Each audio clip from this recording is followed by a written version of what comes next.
My name is Renee Brinkerhoff, and I got started in rally racing in 2012. It really was something that I felt I had to do. It wasn't something I wanted to do. I had to do it for my own self-respect, and so that I knew that I checked that box. And what I mean is I realized I'd been telling myself for over 30 years a one-liners, and it was one day I'm going to race a car.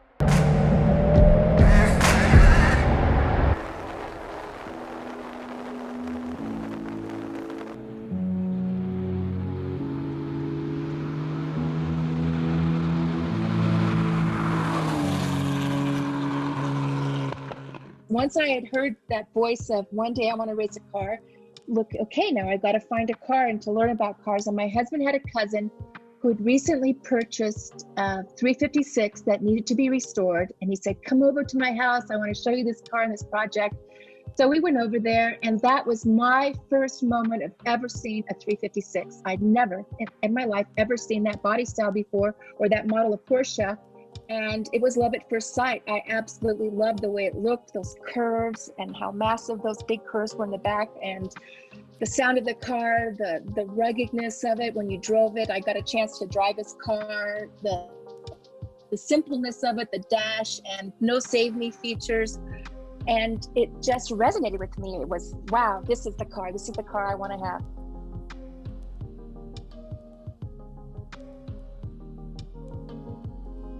My very first event, when I did the Valkyrie Panamericana, I sat down with my team. We had a team dinner, and I said, this race will be my school. This is how I'm going to have to learn to drive, and just bear with me, and I had, a lot of pressure, feeling that I needed to perform because they had made the sacrifice, some of them, to work with me for free to come down to be a part of it, or just people who maybe had had some experience and been with some other teams. And I felt the pressure to perform, and I knew I couldn't. I had to learn by doing it, and this was the only way. And so it was just get in that seat, buckle up, put your foot on that throttle, and when it's go time, you just go. You really cannot train for doing an event like the Valkyrie Panamericana or most of the rallies that we have participated in. The United States doesn't have races like that. And where in the world are you going to go, and find a road that would be similar to these races, where you're going to take the whole road and not be worried about police or oncoming traffic or any of the other things that would preclude us from taking our car to the limit on those types of roads. So you attempt to go out and learn how to do an event like that on a track, but rally racing is unlike anything you're going to see on a track. You'll never see the same turn twice. You don't have clean lines. You have debris in the road. You have animals that cross the road, water that'll decide to, it'll start raining when you're racing, and there's now water streaming across the road. And there's so many variables, and everything is changing at any given moment. We did the law career in 2013 in my car. We won first in our class. We made history. Amazing. How do you do that? That was just a gift. A lot of hard work, team effort and everything, but still just over the top. And then we went back in 14, and we got second in our class, but we placed in the top 14 out of maybe 80 cars. I don't know, 70, 80, 90 cars. Huge thing for our car, because we're racing massive horsepower cars. They're 300, 400, 500 horsepower cars, all NASCAR built in the inside. And the little 356, we got 14th, and we're beating all these other cars that have, much more power, and people that have been racing their whole life.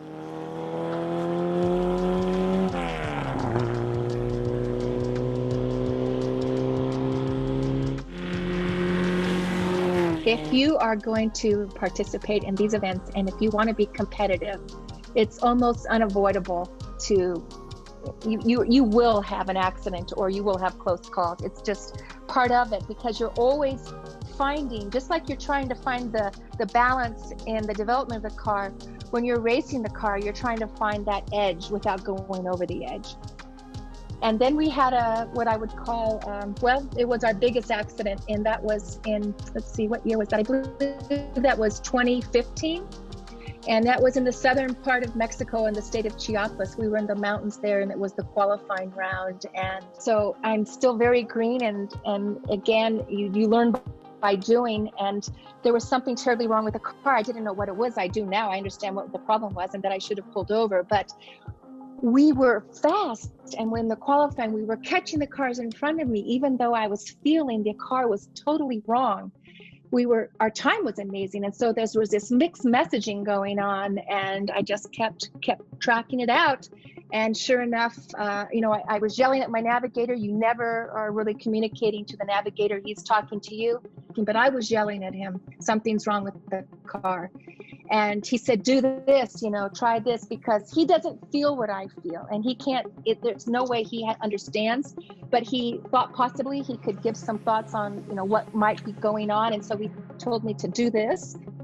And that wasn't the solution. And we came around this corner and we were going off the cliff, and we were going out, and I just was able to bring the car back in. And then I looked ahead of me, and we were headed straight for a crowd of people. And in hindsight, I realized, well, of course there was a crowd of people. This is a corner where stuff happens, right? This is an action point. That's why they're standing here. And sure enough, later found out several cars before us had come screeching around that corner. But for us, and given the problems with the car, that corner could have been our last corner. But anyway, I saw those people in front of me, and my first reaction was get on the brakes. Modern cars, you get in the brakes and you keep in the brakes, right? You don't let up. But here, no, you pump your brakes, or you get in them and you get off, right? You don't. And so I locked up those brakes, and we're headed toward all these people. And then at the last, I just let up and we came around, but we took out the car, we rolled it, and there we were in the day before the start of the La Carrera with a car that we weren't sure if we'd get it put back together to start the next day. We ended up getting it back together. The crew was amazing. But then more problems came up that we found with the car that we didn't diagnose that first night. So yes, close calls, yes. I've had my share of close calls, and I'm sure we'll have more. We were the comeback kids, and we ended up finishing second in our class, which was a huge accomplishment on so many fronts. I could write a book on that one. And then we had all these amazing experiences and all this success. And the car was always being prepared. The car, it took several years to get it done. Time, money, learning, all that stuff, right? And through all that, we were experiencing the amazing people in Mexico and realizing about the people that are involved in this sport and how much they give, the community and the spectators. And then you have this passion for all the people in these countries. So we started donating money and trying to have an impact on the people that were giving us so much.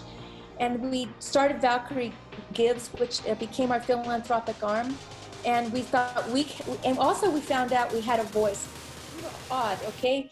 Stand out. What woman starts racing at my age?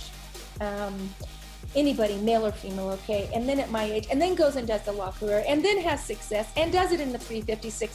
There were all these things that made us an anomaly. And when we would talk about it, and I didn't talk about it much, but if someone would find out, I'd start sharing. And you look at the expression on their face, their eyes are bugging out, they're focusing really intently. They want to know more. And I realized, wow, we have a voice, and we can use our voice for something, and we can use our voice for what we're passionate about. And there was this passion to do something about kids that were being trafficked. So it was like, we can take our passion to help kids that are being trafficked. We can take this voice that we have through racing because we're odd, right? And because we stand out. Because you get interviewed, people want to write stories about you, put a microphone in front of you and all that stuff. And we thought we can couple these two together. And that's how Project 356 started, was let's try to have a global voice. Let's try to do something on a global platform with this car, with what we're doing as a woman-driven team in a 356. Let's go find races where there's never been a 356, or there's never been a woman, or both of those things, or a classic car, any and all the things. Let's even stand out more. And that's how Project 356 World Rally Tour started. The goal of Project 356 is to attempt a world record. That's what we're doing. At the same time, donating funds, raising awareness about kids that are being trafficked around the globe. So we are racing the car on every single continent, including Antarctica. And we've done 6 of the 7 continents. We have 1 left. And we picked races that the car was, all those things I said, like for instance, we went to Target, Tasmania, over 300 cars. We were the only team driven by a woman. And yeah, we were different out there, and we got some amazing reactions and responses from people, which I'd never experienced before, but it was a fantastic. And then we did, in Peru, we did Caminos del Inca. It's their biggest rally event of the year for them. They have a huge motorsport culture. It's a very popular sport for the whole country, like football or soccer would be to them. It's aired on all the radio stations, all the television networks. And we were able to do exactly what we envisioned. We were able to talk about trafficking. We were able to donate monies. We were able to get them up, visit kids, and do all that on our off days. And then, you know, we did the Peking to Paris, and of course, that was fantastic. And things happened there that were great. And but they've had a 356 before, and we were, I think, one of maybe 3 teams that were woman-driven. But so that was great to get that 9,000 miles under our belt. Or, you know, altogether it'll be about altogether it'll be about 20,000 miles when we're finished. And then we went to East Africa, and it's the first time a 356 had ever been in that event before. And believe me, there is a reason people don't drive that car in that event.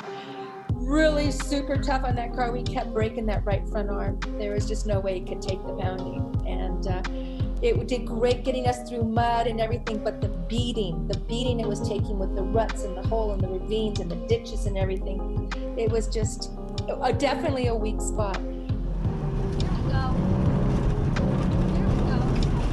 Okay, let's see our road. Let's go up here. Okay, excellent, Mom. Okay.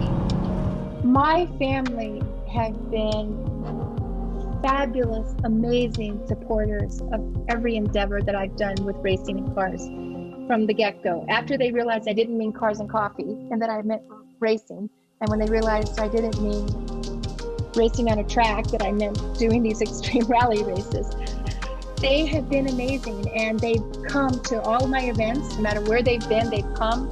And then my daughters have been more involved. Christina has been at nearly every event that we've participated in Project 356 World Rally Tour. She's photographs everything. She's a part of the video team doing all the filming of it, and has been a huge part of all of this. And in the last event, in addition to having Christina down there, I had my daughter Juliet, who was actually in the car with me. It was something that I thought about in many rallies. I always wanted my girls to do this with me, but I just didn't know if I could have them in the car for many reasons. One is the danger of putting them at risk. What would that be like? And then of course, how would we get along? And just all the components that would come with that. And Juliet joined me in the East African Safari Classic Rally this last year. And it was an absolutely amazing experience. So I was down there with both my daughters, and it is in different ways very much a family affair.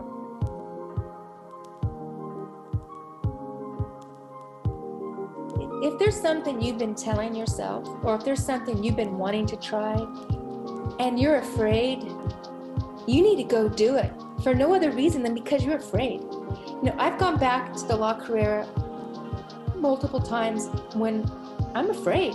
There's a fear element in that race, okay? Probably because of my baptism of a fire in that event and what happened those first few years. But I tell people, I go back because I'm afraid. I will go back until I'm not afraid. Because you have to face those fears. You have to face those fears. You have to push through those fears. You have to overcome those fears.